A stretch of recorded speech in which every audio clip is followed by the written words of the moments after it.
server issues, a disappointing amount of content, no server browser, no solo mode, a boatload of bugs, and so many more issues. If I carried on listing them in this video, it would be very, very long. Oh boy, if you were around for Payday 3's launch, all I'm going to say is that I'm so sorry you went through that. It's been almost a year since this game launched, and this video will be all about reviewing its current state and letting you make the decision on if you think it's worth it to come back or play for the first time. Now, before we actually get into the video, I quickly do want to state that while the game has received a lot of support and content, I would still not recommend buying the game at full price for either the standard, silver, or gold edition. If you can find a key or get this game on a good sale, I would recommend it, but it's not quite worth its full price yet. But are any of these updates worth playing? Is the content actually any good that they've added post-launch? Are the DLCs great? Are the new guns feeling good? Do you care about cosmetics? And if you do, are the outfits good enough? Or is the game still dying and we should just get it over with and bury it? Well, stick around in this video to find out. Now, there'll be 3 sections to this video. First, we'll start off with the positive, things that we love about the game, things that we think are great, we love, and that are genuinely improved upon or new and are great. And then the third section, which is the negatives, the things that we absolutely hate, the things we wish were just completely different or weren't in the game or like need to be massively improved upon. And that will be the third final section when it comes to reviewing the game and just seeing what it's like today. So one of the first positives I want to touch on is the gunplay. In this game, the gunplay is genuinely a massive step up from its predecessor in Payday 2. The guns in Payday 2 felt really weird. I still kind of enjoyed shooting them, but because of the engine, which made literally everything feel weird, I wasn't the biggest fan of how a lot of the mechanics and systems felt in Payday 2. But, you know, coming from Payday 2, or maybe even playing Payday 3 for the first time, you will immediately notice that the shooting feels nice, it feels great, and it's fun to just gun down like 50 cops, 30 cops that are on your screen at once. And with the upcoming minigun that we've just seen in the Fear and Greed DLC trailer, it's going to be an absolute blast to be able to shoot that and gun down so many people in Payday 3. But, you know, if you've not played Payday 3 yet, if you're on the fence about buying it, or, well, if you're on the fence about playing it through Game Pass because it's leaving soon, or you're just on the fence at all, expect a significant increase in the quality and the funness, I guess you could say, of the gunplay. When you compare it to Payday 2 to Payday 3. Again, it's one of the biggest reasons why I keep coming back. I enjoy it so much. Seeing those helmets flying, it's so satisfying. So satisfying. There are a total of 30 guns in Payday 3, along with 2 overkill weapons, but that will be 3 in less than 2 weeks when the minigun launches with Fear and Greed. I think 9 of them are paid, so you got 3 for Syntax Error, 3 for Boys in Blue, and 3 for Houston Breakout. That's probably going to be the trend. It seems to be the trend, so it's most likely going to be 3 paid guns per heist, as well as like maybe 1 free one or something. And you can buy these weapon packs separately from the heist, I think. I know you could for Syntax Error, so I believe you can for the others as well. So don't worry, you don't have to buy the whole heist in order to access these amazing weapons. So there's a significant amount of weapons that we can play with, loads of tools and things that you can do here, and there will be more added. There is a trend, however, that as we get more DLCs with more weapons, we're getting more creative and fun weapons to use. Like, I actually prefer using a lot of the DLC weapons or post-launch free weapons than I do the weapons that we had before. I love the War 45 SMG. I know it got nerfed a little while back in terms of its ammo pickup rate, but I loved it for a long time and used it and maxed it out and did all these things with it. I have used all 3 of the new weapons as well, and I love them. I love the pistol, which is the burst fire pistol added with the most recent Houston Breakout DLC. It's so good. I love it, but I prefer the automatic sort of pistol SMG kind of thing that we have as well, and that's free. You also have a select amount of preset weapons, which are like these really cool looking weapons that have very specific attachments to them that I don't think you can change, that also have these really cool like patterns or skins to them as well. I've not actually used any of these yet. While some of them do look pretty cool, I can imagine they're most likely useless. You can just probably buy the same gun and kit it out with all these attachments for cheaper. Some of these weapons, these preset weapons, are upwards of like 20 million, which is just insane. That's crazy. I don't know why anybody would pay that amount of money. Some of them cost C stacks as well, which is a cryptocurrency in the game. It's the second type of currency. 200 C stacks for the A114 Sentinel rifle. Why would you pay that? I have no idea. So that's pretty much useless in the game, unless you like some cool looking guns, but you can do that yourself with all the skins you can apply to them. But yeah, so there's a significant amount of guns to play with. More will be added post-launch. So don't worry about, well, here's post-launch. Now, for the second positive, let's talk about the cosmetics in the game. There are a few playable characters, but there are a significant amount of masks and suits and gloves, I believe, to keep you satisfied and to let your character dress in a lot of different types of ways. I have played quite a bit of time at Payday 3 now, and I still find myself being satisfied with the amount of ways I can switch up my character look after doing hundreds of heists in this game. There's a lot of patterns you can apply to some of the masks in the game. Lots of different colors and polishes and things you can just ways you can really customize your character, which is important to a lot of people out there. Surprisingly too as well. You would think on the surface this is just a bank heisting game, but in a lot of ways people like to play dress up. They like to dress in all these different types of ways, and this was a popular system in Payday 2 as well, with the masks and suits and stuff. And Payday 3 won't let you down in that regard, I believe. It will be improved upon as well, just like everything I'm probably going to mention in this video. I will say otherwise though if that is the case. But for its current state, there is a satisfying amount of options, I believe, to choose from. I'll get a few pictures of suits and masks and gloves up on the screen, probably around now. But yeah, it's pretty good in my opinion. And there are no paid ones currently, unless you count the editions, like Silver Edition and Gold Edition. But those only give you a few costumes, and like the compensation items as well. But for the free options here, if you get the standard edition, I'm pretty satisfied, and you probably will be too. There's quite a few options here. Now, that was a rather short one, I know, but there really isn't a lot I can say about cosmetics. I can try and draw it out. I can try and get it so drawn out, but you'll probably just lose interest. There's really not an awful lot to say, and quite honestly, that's probably going to be the shortest topic I'll talk about, I think, or one of them anyway. Since as fun as playing dress up is, there's not a lot to say about it, and I can't just show you everything I dress up as in Payday 3. I can't just show you all the outfits and stuff I put on because I'll be here all day. I got a lot of them. But for the third positive, I want to talk about the graphics of this game. This game is on Unreal Engine 4, I think. I think it's on Unreal Engine 4, I might be wrong, but it looks great. The visuals in this game look amazing, and sometimes I find myself I think it's Under the Surface, I think it's called, that heist. I will literally just go near the bridge, go to the railings on the edge of the map, and I'll just stare out in the distance, since it just looks, all the lights, the city, it all just looks so nice. The graphics in this game won't let you down either. I might be wrong though in terms of what Unreal Engine version it's on. I believe it's on 4. I could be wrong, but it definitely feels like it's on 4. But the visuals won't let you down. They look amazing, and it will shock you going from one heist to another, the different types of scenery you'll get and how good that'll look. Like in No Rest for the Wicked, you got this, I believe it's sunny, it's midday, it's very well lit, and then like Cook Off, for example, or Under the Surface, or Turbid Station or whatever, you've got, it's dark, it's a very gloomy dark night, and you know, you rely on stuff like streetlights and stuff to you know, and lamps or whatever to keep places well lit. There is actually a mod out there that allows you to get different types of time and weather, which is one of my favorite mods actually. I'll put a link to it in the description of this video, and I'll show a picture up on the screen in a second if I haven't already.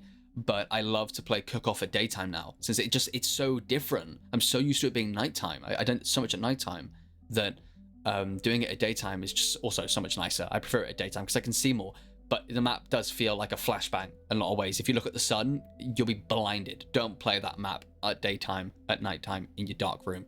it's horrible, but it's still great nonetheless. But overall, the graphics won't let you down. It's kind of crazy how often I find myself, despite playing a lot of time of Payday 3 now, just still looking into the distance and looking around me and just being astonished at how good this game looks. You know, with how long we played Payday 2 for and how that looked really, really bad. It's like an 11-year-old game though, so it's got its excuses. You know, Payday 3 won't let you down in that way. It looks amazing, and yeah, it's great. So we've talked about gunplay, but what about stealth? Is that any good?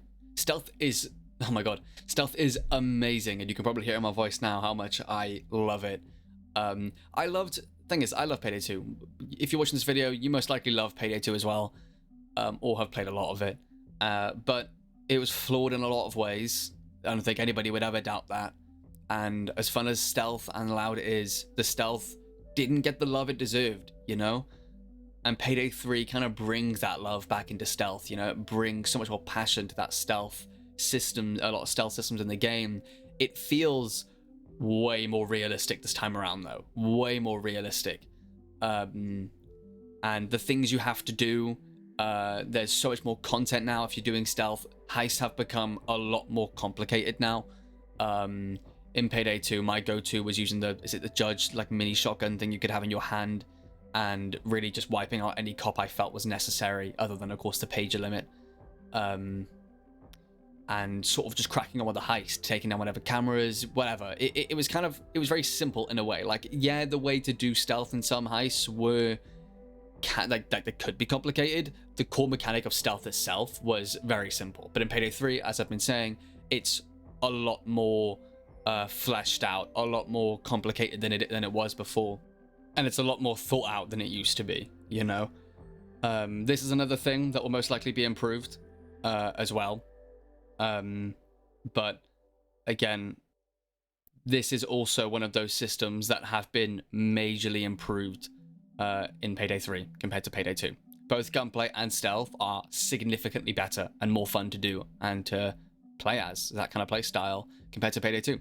Again, this is those two reasons are why I find myself kind of coming back to Payday 3 a lot, especially more than I go back to Payday 2.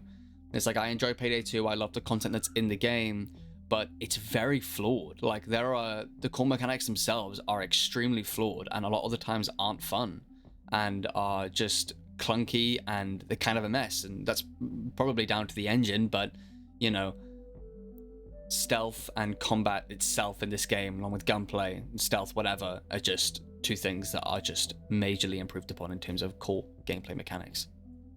And for all you stealth players out there, you will not be let down with this. Not at all. So now that we've touched upon things like gunplay, level design, cosmetics, and graphics, along with stealth as well, sorry I forgot to mention that part, I want to sort of shift our focus a little bit to the solo mode that's been added now, because that was one of the biggest complaints that we had in the beginning when Payday 3 first launched, was that there's no solo mode. I have to queue to play by myself. No one likes doing that. It's a big waste of time, and it took ages for you to find a server to just play by yourself.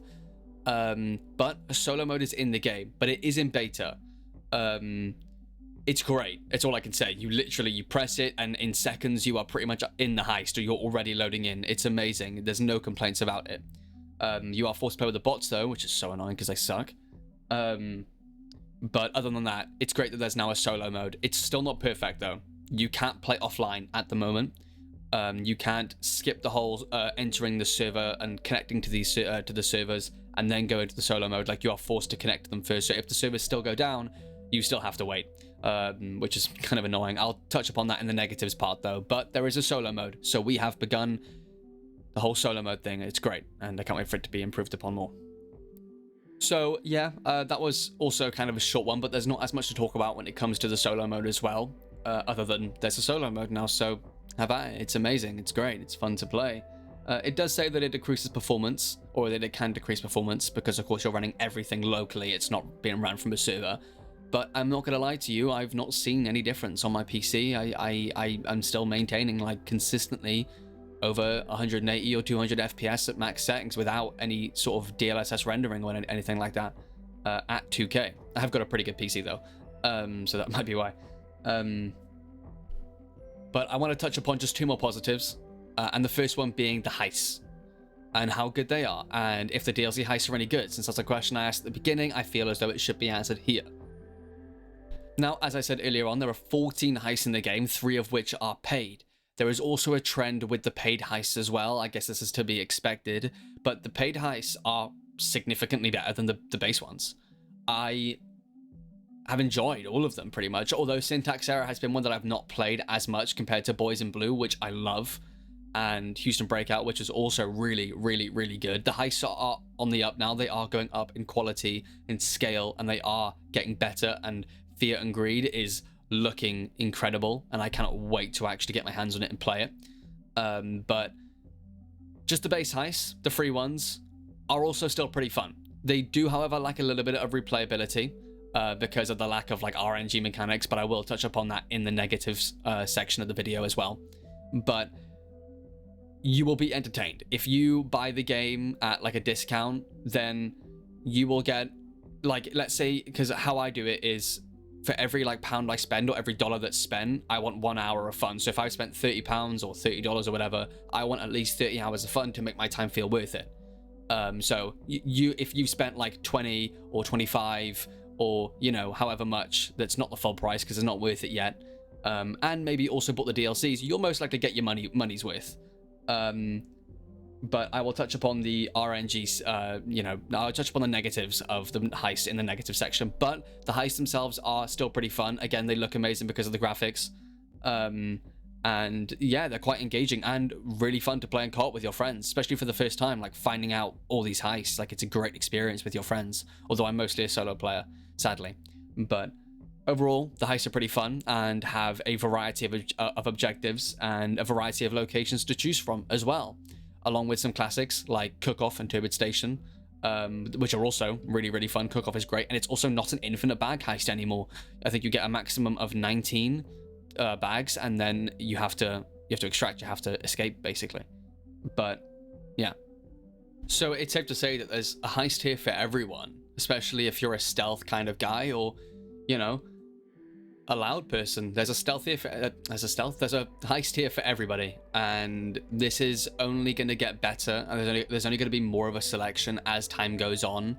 So if you actually do enjoy Payday 3 and the heists that are currently available, along with maybe the DLC heists or not, then there's more than, you know, enough reasons to get excited for the new content coming out, since these heists are bigger and better and more ambitious and just more fun in general. But that's not to say that you won't enjoy the base heists as is. They are still pretty good, but I will touch upon some of the bad things about them in the negative section. But overall, these heists are very engaging and are a hell of a lot of fun to play with your friends or by yourself. So have at it. It's fun as hell. It's Payday. Now we are getting on to the final positive that I'm going to talk about in this video. Now, there are a few more, but I thought I would cover some of the main mechanics and features of the game. So stuff like gunplay and stealth and heists and graphics and just a bunch of other things. But, you know, there will still be some prizes. There'll still be some surprises in there when you do jump into Payday 3, if you do decide to now, or, you know, in months to come or in years to come or whatever, you know, in the game, if the game is still a thing, hopefully. But for the final positive, let's talk about the new progression. If you are somebody that hasn't kept up with Payday 3 since launch, you will most likely remember the Payday 3 that has the challenge-based progression, which, oh boy, I genuinely don't know what went through anybody's head when they thought this was a good idea. Challenges themselves are a great thing. They're a great way to keep players engaged. When they've done everything, they will still have some things left to do if they are a completionist. But to tie your main leveling system down to forcing players to play specific ways that they might not be able to in a game that's supposed to be some kind of RPG is not fun. And it's not as simple as use this weapon and get these amount of kills and level up. It's a case of having to hide in a bathroom to use those weapons and level up. If you remember the game at launch, all we did was hide in bathrooms and shoot and level up because that was the only thing you could do. Grabbing more bags, getting more money, there was no incentive to do so since it didn't directly level you up. You just got more money and that was it. And that was a very, very silly move from Starbreeze to include that and tie that down to the main progression system in the game. But that's gone now. There are still some challenges left, but there are now. You've got like an actual progression system. The more bags you get, the type of play style you play, you'll get more infamy points or XP or whatever. If you get all the bags now, I think I completed a heist earlier and I got all the bags and I got about 500 XP. I also got XP for going loud as well and just completing the heist in general. And that's great. It's not perfect though. It's not amazing. It is good. It's a great way to keep players more engaged since they have to go get more bags now. They have to go do more things in order to level up. But if you die in a heist, and let's say you got 40 minutes in, you get no XP whatsoever, no matter what you do, which I kind of feel is a flaw of the game's progression system. It is better than it used to be, so much better than the challenge-based one, but it still feels a little bit too punishing for this game to go through like 40 minutes of a heist potentially, or maybe even longer if you're doing something like cook-off or going for a really long stealth heist. But if you die, you get 0 XP, nothing happens, and I feel that's a little bit too punishing, and it might turn a lot of players away from actually committing and trying their hardest and staying in a heist for a very long time to get all those bags on cook-off or try really hard at a stealth heist. Look back or recap, as you might say, at the positives that are on screen here. So, gunplay. As I said before, gunplay has been massively improved, along with stealth. Stealth is also a system, a core gameplay mechanic, like Payday 2 and Payday the Heist, maybe. I don't know if that had stealth. I've never played it. But it's a gameplay mechanic that has been majorly improved and is significantly better in the successor to Payday 2.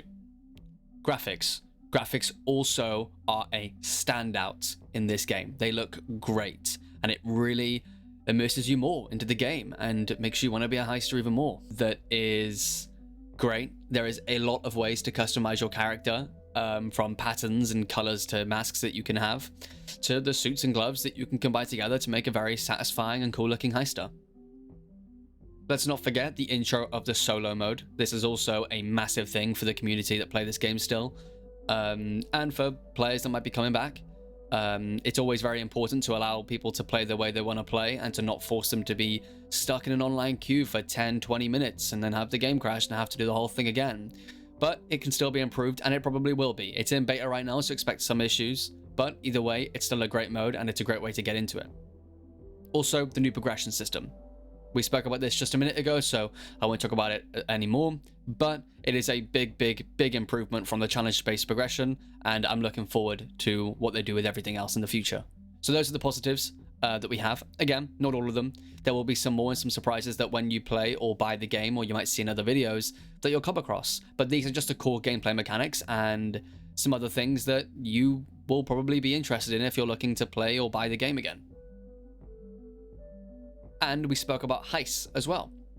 It's always interesting to go back to heists with some of the new content that's added into the game, just to see how the new guns hold up in something like I forgot what the road heist is called, but where you have to protect like the car as it goes through the bridge. But you know, I love using that one to really test my skills, or to really test the weapons that I'm using and see how good they are, because it's a very difficult heist on Overkill, in my opinion.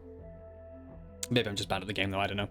But the heists themselves at the moment are very good, and again, I'm not going to go too far into it because we just spoke about it just a few minutes ago, but they're in a good state and offer a lot of gameplay variety with the amount of heists, free and DLC ones that we have currently in the game. Okay, now we are getting to the negatives. There is some. But the first one I want to talk about is one that makes me very angry. Is the AI. Please, for the love of everything, Starbreeze, sort this AI out. It is miserable to play as a solo player sometimes, because the AI in this game are just so useless. They are essentially doing nothing for you ever, other than just treat it as things to take bullets. They can't even revive each other. They could do that in Payday 2. Why that's not a thing in Payday 3 is completely beyond me. Not to mention the current bug in the game, I think it's a bug anyway, the techie has a drone, I think it's the techie anyway, that could stun people. And if you're not near the AI and the AI have wandered off somewhere, or you ran away from them, and there happens to be a drone that explodes or whatever, or does its little effect, they will indefinitely, forever, be stuck in a stun animation where not a single one of them can move. And with the current modifiers, there can be more than one cloaker in a level at a time. So if you happen to get hit by a cloaker and you go down, or you just go down for any reason whatsoever, like getting shot, and all these AI are stuck in a stunt animation, yeah, you're dead. There's no point. They can't get out of it. They're going to be stuck in that stunt animation forever. They literally, till the end of time, they will not be able to move. And you will have to just watch as that timer ticks down, and you lose the 30-40 minutes of progress you've just made to have it wiped out because Starbreeze haven't developed a competent AI that can really do anything. As you can tell, it's very annoying. I've dealt with it quite a bit. I've got very far into Heists sometimes and literally had to watch myself just die because the AI are all stuck in the stun animation and it lasts forever. This wasn't the case before. They never used to have this issue, but now they do. They never used to get stunned. This is incredibly annoying. Please, if anybody from Starbreeze watches this, I doubt you will, but if you ever did, please, fix it, please. But the AI themselves really aren't that smart. They are incredibly inaccurate, and really they are just useless at everything. Some of the what would be the word for it? Some of the disadvantages to AI now compared to what you had in Payday 2 is, in Payday 2, if there was an AI that was holding a bag for you, if you double tapped F, or I don't know what button it would be on controller, but if you double tapped F from behind them, it would like chuck the bag towards you. Just it's convenient, right? If it's a good way to transport bags between, you know, AI and yourself. If there's an AI that's not too far from you, you don't run all the way to him, double tap F, he'll chuck it towards you, chuck it in the van or whatever. That's not a thing anymore. You can't do that. You double tap F, nothing happens. It will stay on their back. Or it'll stay on their back. You're gonna have to go grab it from them, and that's the case with every heist or AI in the game, I guess. As I mentioned, they are incredibly inaccurate. I've had many times where I've gone down to cloakers and they have been right next to me and I've been calling for help, and they just shoot and all of them miss. And if this was a normal person, the cloaker would have been off of me in a matter of one, two, maybe even 3 seconds, but these AI just keep missing all their shots despite all of them focusing on the cloaker. Therefore, I've lost so much more health than what I should have. I'm very angry, as you can tell. I hate dying in Heist because the AI are bloody terrible. Now, if what I've said has not convinced you enough that the AI are terrible and basically useless and it needs to be fixed, then I don't know what will. But I could sit here all day and rant to you all about how much I hate the AI in this game and how much it infuriates me to have to watch myself die because a cloaker came out of nowhere, knocked me down, and the AI are all stuck in some sort of stun animation that lasts forever. It's very annoying. So we'll run off that positive. Negative. It's a very, very, very big negative. Not positive. No way. And we'll talk about the next negative. The second negative I have here is not a very big one, but a very immersion breaking and a sad one for all the story lovers out there. A lack of story content, I guess, might be the right way to say it, or more so cutscenes. They're these really weird, like, animation, slow kind of things that don't really show anything, and I think it was a real cop-out, and it was to save on money on Starbreeze's part in the development of Payday 3 to choose this kind of design, to choose this kind of way of pursuing like cutscenes and story content, because I would really just much rather a voice line than have to watch this really slowly animated kind of thing. Like, they could have gone all out and created actual cutscenes, which would have been sick. I know we all would have loved that. I would love that as a Payday player and a lover of the Payday story, but we seem to not have that in this game. It's a sad thing. It's one of the negatives, and I highly doubt this will be one that will be fixed. Oh, I say fixed, but changed to actually be proper cutscenes in the future. These cutscenes overall aren't really a bad thing, you know, for games in general, but it's a bad thing for Payday because you wouldn't think it would have cutscenes like this. You'd think it would really have a proper cutscene where things happen, but it never really does, and it's sad. And yeah, so yeah. And for the third negative, let's talk about the fact that there is still no server browser. Now, don't worry, because there will be. We saw the roadmap coming out that showcased a bunch of features that are going to be coming out in the next few months or so, from this month and next month. And I believe next month we will actually be getting a server browser. So in probably just over a month's time, this video, or at least this point in itself, will be inaccurate and pointless. And well, yeah, but we are getting a server browser finally. But right now there isn't. So it's a negative at the moment, but it will be rectified very, very soon. Now, for the fourth negative I want to talk about, this is quite a big one for me, is gun customization. This will be quite a big one for everyone, I think. In Payday 3, there are quite a few weapons. We know this because we've touched upon this topic already. But what can you do with those weapons? You can upgrade them. You can upgrade them in terms of like attachments and stuff and camos, but what is it actually like? The customization itself is pretty cool, like with the camos and all the types of weapon skins and stuff you get. Very, very nice. But the attachments are, in my opinion, a very, very big letdown. The stats screen makes no sense to me or anybody, and I've heard from a bunch of people in the past about the fact that it makes no sense why we have these bars and not numerical values. Like, why in Payday 2 did we have numbers to tell us what each stat did? Like, you know, if you were to put in a suppressor on, it would give like +2 in something, minus something in maybe concealment or something. But then in Payday 3, we just have bars. I mean, and not to mention how confusing these bars actually are, because let's say you add on a grip or maybe a new barrel or a new magazine. It says plus vertical recoil. Does that mean we get more recoil for putting this on or less? Like, it treats it as though the bar going down is bad and the bar going up is good, but it treats that for stuff like recoil as well. So the bar going up means there's more recoil, but the bar going down is red. So that would typically be bad, right? So it's less or more. It's just confusing and it makes no sense. They are doing a UI revamp also next month, so I hope that it will include stuff like numerical values as well, because it would be nice to get the switch. Like, if we could change from bars to numbers, I'll be happy, because there's an option there for everyone. If you want very simplified stats that you don't really care about the numbers of them, go for the bars. If you want to know exactly what your gun does, the damage, the recoil, what it is, like, give us the numbers. Like, Starbreeze, please give us the numbers, because it's so confusing and I'm kind of fed up of not really knowing what I should or shouldn't put on my weapon, because it's giving me very weird things, like giving me very weird stats on the weapon itself. Not to mention the lack of actual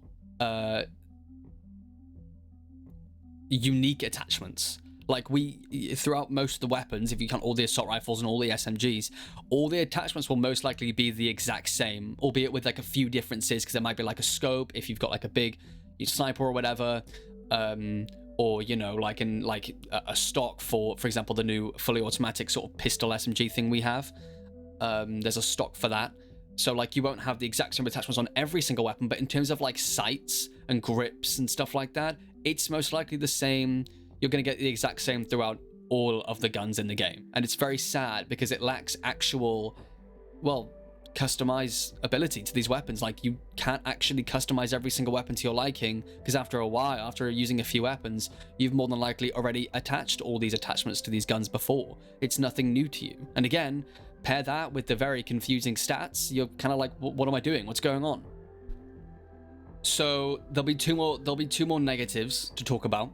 That also does not mean that there isn't any more negatives in the game, but I feel as though these are the biggest issues the game currently faces, or some of the biggest issues anyway, like the ones I'm covering right now. Now, I did do a longer speech on this, but I feel that this video is getting way too long to begin with. I didn't think it'd be close to 40 minutes, but here we are. So apologies for anybody that's had to sit through the entire thing of this, but I want to talk about build variety. I did talk about this a minute ago, but I'm going to shorten it down. To cut it short, there's a lot of issues with the build variety in this game. There's not a lot of build variety, is the biggest one. It's the biggest issue of them all, but it will be improved upon. We've already seen multiple skill lines be added to the game. Transport will be my favorite. Being able to carry 2 bags at the same time is absolutely amazing. Thank you, Starbreeze, for that amazing gameplay innovation. Ammo funnel is not being nerfed, thank God. There was a lot of controversy with that recently and a lot of unwarranted hate towards people that shouldn't have got it. But that was a dark few days of the Payday community. I'm going to try and keep this under a minute. I apologize if you wanted me to go in more with the build variety, but it's just getting way too long anyway. But yeah, there's a lack of build variety to begin with, and it's part of that is in problem because of the edge, grit, and rush system. But worry not, because this will be improved upon, and it has been improved upon, but it will be improved upon more with more skill trees, and hopefully no nerfs in the near future, in the next few months, and for however many years this game lives. But that's as far as I'm going to go because this video is getting very, very long and I've got one more negative to go through. Now for the final negative, I'm going to try and get this quick, sorry if I'm talking really, really quickly, is the lack of randomness with heists. At the moment, as it stands, there is a real big lack of RNG, therefore really affecting the replayability of a lot of heists. If, like me, you love to jump into a heist and not have it be the exact same every time you play, and you love randomness to the heist to kind of spice up, switch up the gameplay a little bit, then Payday 3 kind of lacks that a bit right now, but it has been improved upon. For example, Rock the Cradle was a heist that everybody farmed, including me, for a long time because you could complete it in less than like 2 minutes on overkill by flicking one switch once you got a code, and then you got another code or something, you got to grab the bag and then get out. And because you could find the code and then restart the game and it wouldn't reset, there was no RNG, there was no randomness, so you could just literally keep farming the same thing over and over and over again. But that's not a thing anymore. There is some RNG now, but it will be improved upon, hopefully. But that is also one negative. That's it. That's what I'm going to say. This video is way too long. So to recap on some of the negatives that we've had problems with build variety, heist, RNG or randomness, lack of story content, AI that just suck so much, and sort of lack of weapon customization, really, which all these things that I've mentioned are most likely going to be improved, or will be improved, or already have confirmed to be being improved, like the server browser that's coming out next month, hopefully, unless it gets delayed. I doubt it will. But for anybody that has made it this far, thank you so much for watching this video. Genuinely, it means so much to me. I am still very new to this. This is my 4th video now, I think. I'm still learning the ropes with this whole thing, and quite honestly, this was the most fun video to make. I love Payday so much, and it's been a franchise that has meant a lot to me over the years, so to be able to make content like this and push it out to people for people to see is a great honor and amazing. So I hope that anybody that has watched this, I hope you enjoyed it in any way, and I hope you can now make a more informed decision on if you like or want to buy the game or not. Now, I don't normally say this either in the videos, in the 3 videos that I posted, but if you did like any of the content that I've had today or any of the content that's on my channel, please consider to like or subscribe or comment or even dislike, just engaging in the community in some way. And you'll still be a heister even if you don't worry. If you get that reference, that'll be amazing. But either way, thank you so much for watching, and I hope you have a great day.